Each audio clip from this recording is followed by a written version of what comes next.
When I returned back in service from my caribou hunting trip with my friend Kayla in Alaska, I came back to the worst news that my dear friend Johnny from back home had passed away.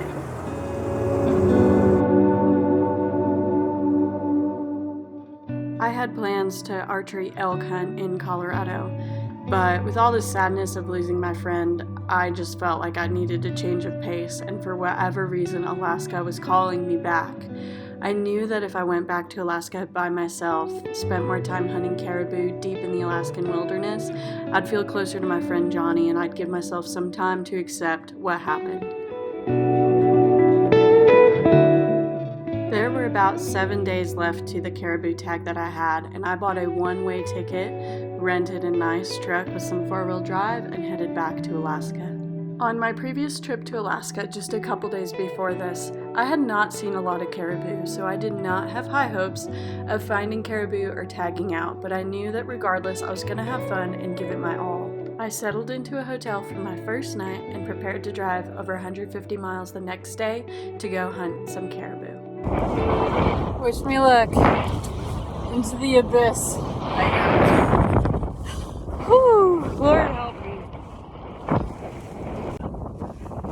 I just laugh at myself because I don't even like the cold, and it's so cold that when I breathe on my hair it freezes. My truck said it was 14 degrees, and I'm quite a bit higher in elevation from where my truck is, so it's probably single digits. Look at this. So I saw a caribou over there, like 4 bulls miles and miles away. But there's this cloud blocking where they're at right now. There's mountains and all over there. So I am just gonna be patient, see if this cloud moves or get up into it, depending on what decision I make. But this is crazy. This is how close you can be. I flew in last night, so today's my first day hunting, and there are like 6 gut piles down there of caribou. And someone on the road said that there was just like a couple hundred caribou that passed through here yesterday. So I was literally that close. If I was here yesterday, I would have for sure gotten one. But they move in herds of thousands, and I really think they're still gonna be over there. So I just have to be patient and wait out this cloud and give it hell. Hiked out here to Glass, I can see a whole lot.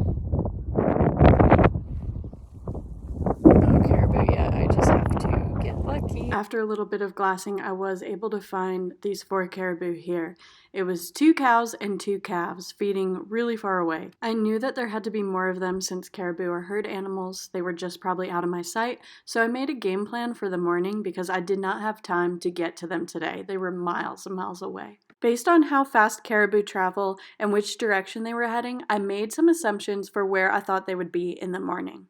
I decided to hike in at 4 a.m. in the dark, and right at first light, I was greeted with a small herd of caribou in the trees. I put my binoculars to my face and spotted a big bull trailing the rest of the herd. He was moving fast through the trees, and he was really close to me, so I only had time to shoulder my rifle and shoot. Oh my gosh! I just shot a caribou! I was shaking! Oh my gosh, I had to walk through the trees and freehand shoot him at like 80 yards. Oh my gosh, I just watched him go down. I worked so hard. Oh, thank you, God. Thank you. Oh my gosh, I can't believe it. By myself in Alaska, DIY, freaking I did it. Let's go check him out. Thank you. Oh my gosh. He is so beautiful. Oh my gosh. He's amazing. Wow. Oh, thank you, buddy. Oh my gosh. Thank you. Oh my gosh, for a freehand shot in the moment, that is pretty dang good. Oh, thank you, buddy. You are so beautiful. Holy crap, look at that. Beauty. Oh my gosh, look, he's broke. He would have had double shovels, but he's broke. Oh my gosh, he's so beautiful. You guys, these caribou this time of year are really tough. Here's his blood. This is where I watched him wobble and go down right through the trees here. I was just about 80, 100 yards that way. Oh my gosh. So it is apparent to me that you just need a little bit of luck caribou hunting this time of year because they're just pinballing back and forth and they move so fast. They can move 50 miles in a day, making it like you really just need luck to cross their paths no matter how hard you hike or how hard you work. And I finally had some luck. It was first light. I had just dropped into this valley to go up to this peak and glass. I wasn't even gonna hunt this valley. And there's a freaking herd of caribou here in the trees.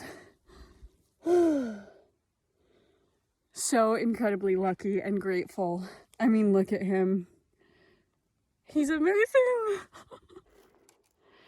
Check this out. So I just heard something and I have to be alert because I'm out here by myself and there are grizzlies and moose and all those things. So I'm taking pictures of my caribou and look. The herd is moving back in. That's crazy. They have no idea I'm here. Wow. Crazy. That actually kind of sketches me out because if someone were to find them and shoot in my direction, I'd be in danger. So I'm going to kind of lay low for a second.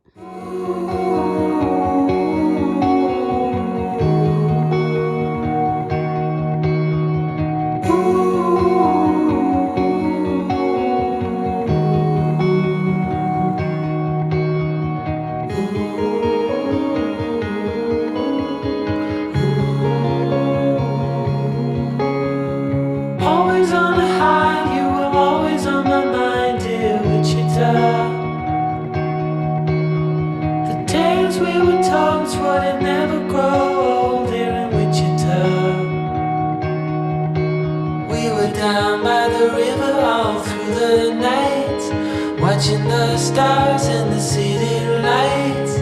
Right from the start, said we never grow apart, dear Wichita. Alright you guys, so I am officially done cutting everything up. It was really tedious. It is exactly 1 o'clock. I shot this bull about 7:30 in the morning, so 8:30, 9:30, 10:30, 11:30, 12:30. Took me almost 5.5 hours. That's a long time. Especially because now I'm going to have to take multiple trips. Alright, so let's guess how many trips. Head and Cape, that's 1 trip. That's going to be a beast because these capes are freaking thick. So that's a trip. That goes last. 2 hindquarters, a trip each. 1, 2, 3, 4, 5. Let's try to do it in 5 trips. That gives me a trip for each quarter.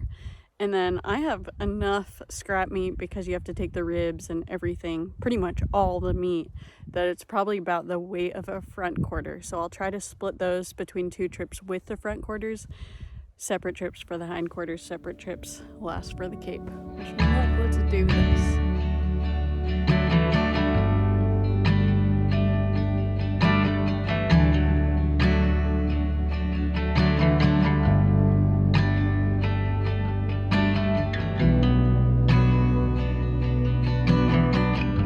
Alright you guys, so on my first trip, I have a hindquarter and a front quarter. The hindquarter feels good on my back, so I said, hey, I think I can carry more. I threw this front quarter on my shoulder. Time to get out of here. First trip. Let's see how many it takes.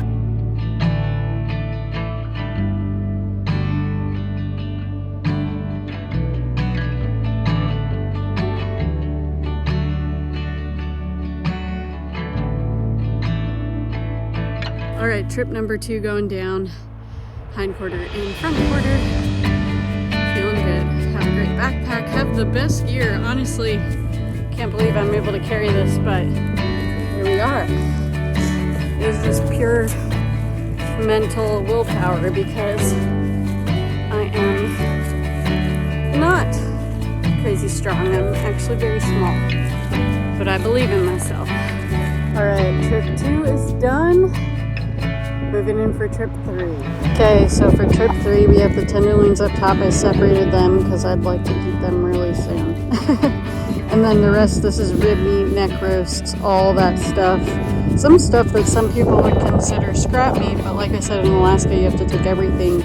This is actually heavier than, gosh, who knows? It's very dense, very heavy, so it's gonna be tough, but we got this. Trip number 3, going down. You guys missed the struggle. This is the hardest load yet. Just lots of dense, heavy meat in there. As you can see, it's very tightly packed with heavy, fresh meat. So I'm taking this, the rest of my gear, and the gun out. My 3rd trip, the last trip, will be the head and cape. Let's do this. Oh, the burn. The burn is good.